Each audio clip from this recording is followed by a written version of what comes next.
Hello, everyone, and welcome again to another Teacher Joseph podcast. Well, today is Remembrance Day here in the UK, and it's the day when the UK commemorates those people who have died in war since World War One. So there's various ceremonies and traditions remembering those people who've died. There's a 2-minute silence at 11 a.m. There's a national service of remembrance. There's also small local services of remembrance around the country in most towns and villages. There's also a moment where flowers are laid at the war memorials, and there's one of those in most UK towns and villages.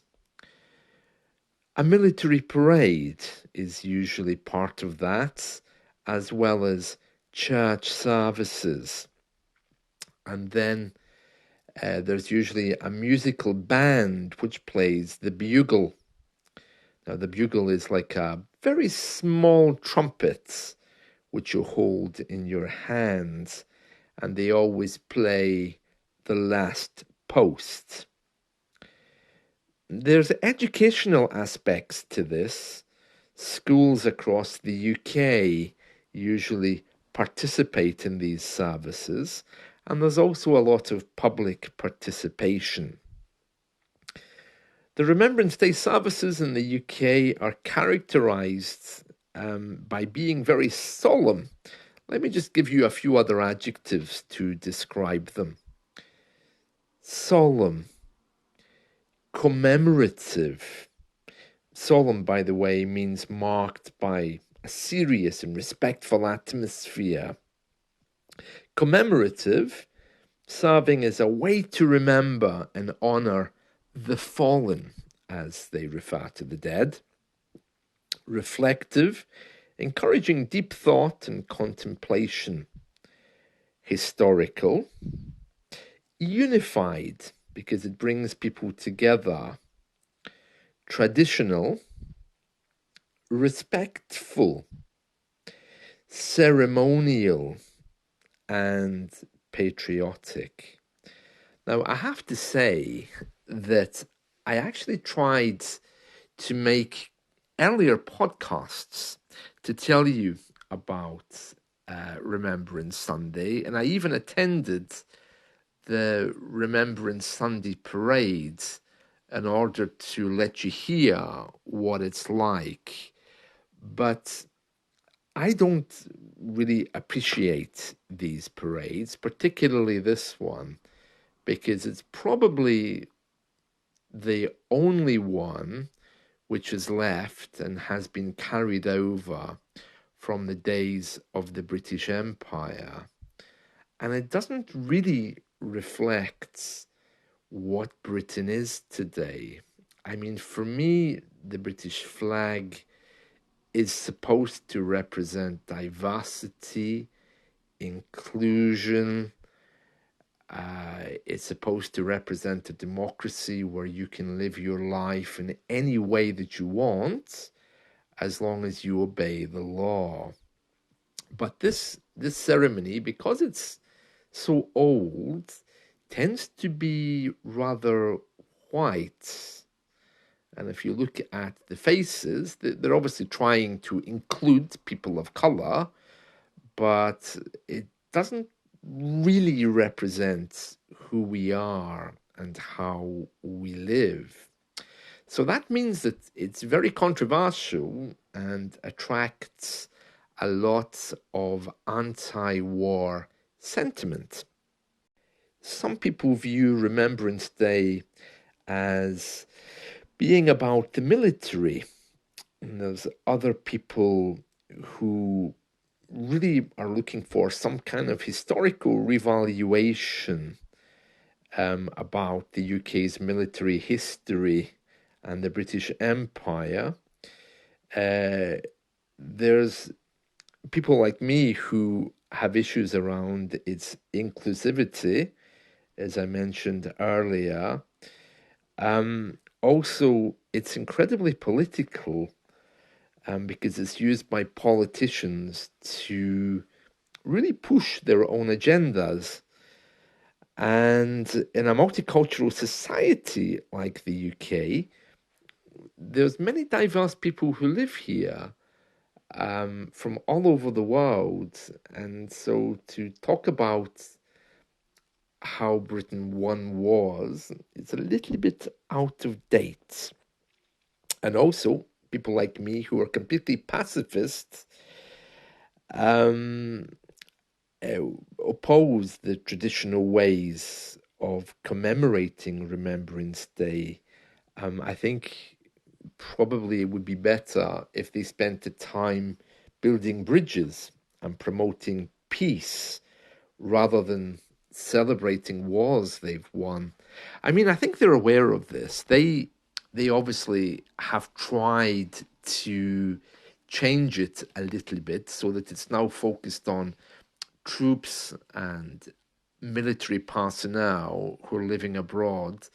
But many of us don't like this idea of a almost completely white ceremony, which is supposed to represent Britain. It's a little bit out of date. You know, the British flag, the Union Jack, is a very important flag in this ceremony. And the British flag, for me, is supposed to represent all of the values of being British, about being diverse, about living in a multicultural society. But actually, for those of us who live in the UK, the flag is often used by British people as a way to protest against some of the people who are living here. For example, if I see the British flag in my neighbour's garden, I will know that my neighbour is making a statement that he doesn't like immigrants. And he's trying to say, well, I'm white and British, and my neighbour isn't. And so, therefore, when I see the British flag, I become very shy. I don't like it. I don't like seeing it. And I tend to avoid places where it's displayed, like British clubs and particularly um, social clubs and these kinds of things. So it's used to make a statement. It's also used for those people who don't want things like Scottish independence. They can put up a British flag to say they want to be British. So those are the pros and cons of Remembrance Sunday. I have to say, though, that for me, I'm rather ashamed of being British. When I travel, I really only tell people that I'm British for the purposes of finding work, or maybe the purposes of protecting myself if I get into any trouble. However, when people ask me, where do you come from? I'm a little bit shy, and I usually begin with, well, both my grandparents, or both sets of grandparents, were Irish, which is a little bit of an exaggeration because both of my grandmothers were Irish. Because I don't like saying I'm British. For me, it brings up this whole colonial British Empire idea of racism and these kind of things. So I don't really want to be associated with it. I think there's two types of people who live in the UK. There are those of us who are educated, who want to see Britain as part of something bigger, like the European Union, or maybe as a country which is existing next to others. And there are still those who believe that it's Great Britain, whose borders should be closed, and that's often reflected by the government. So these conflicting ideas don't always sit well together. This day also turns out to be a little bit aristocratic. And let me tell you what I mean by that. So, over the years, it's changed dramatically. When people used to have very strong ideas of nationalism, which, by the way, isn't fashionable anymore, they would happily go to the streets. They were British, after all. But these days, people are a little bit more shy with that, just like I am. So it's kind of like attending church. It's something which has evolved into only for the, let's say, the well-heeled. So walking through the streets today, many people wearing suits, looking very somber, obviously from, I would say, professional backgrounds, coming from the local church. It doesn't really reflect the rest of us. One thing I did notice, though, which was very sad, was that a few of them, immediately after the ceremony was finished, were heading for the pub. Others were walking into the local betting shop to gamble. And that shows me that even though they maybe are trying to capture days gone by, they certainly aren't very interested in principled living. We've spoken about principled living before, and that's when you bring all of your beliefs together to focus around a central point or central idea. So clearly, they're not really into that. If they were, they perhaps would be doing more to celebrate this day. I think building bridges of peace would be much better than some kind of military display walking through the streets, you know. And then, of course, part of that is to sing the national anthem, God Save the King. Now, I have to say, most of us here, do they really care? I think probably not. And I think that there needs to be some kind of dialogue about how our society remembers its past and also what it means to be British, because ceremonies like this are really don't represent most of us, and I would be rather ashamed if they represented me. So there needs to be some way to educate future generations about peace.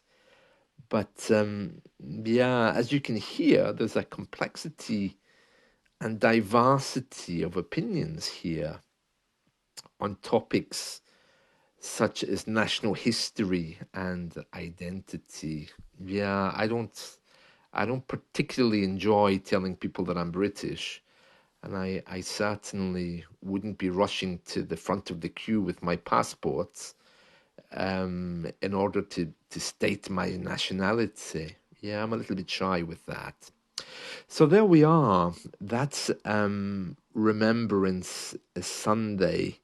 So just to go through some of these adjectives again, then solemn, commemorative, reflective for some people, historical, unified, although I think for affluent people, it certainly brings them together because it is the face of our institutions. It's a day when the government, the military, the church, and the royals all come together. But those are all of our kind of like official institutions, and I'm of the opinion that they need to be reevaluated or modernized somehow. But how that's done, I've no idea. It's probably something for the younger people to work out. Traditional, respectful, ceremonial, and the last one, patriotic. Yeah, times have definitely changed, I'm pleased to say. Well, that's it from me. I hope you've enjoyed this description. I would have loved to have brought you the live parade, but I just honestly couldn't bring myself to do it because I'm really not very British compared to others. It's quite clear that this parade was for maybe the more affluent people with a stronger sense of British identity than I have, and that's fine for them. But I don't think that they should expect all of us to follow on from that. I mean, the 2 minute silence at 11 a.m., I think for some people that's very important, but for others, well, we just don't care. That's the way it is, and it's time to move on.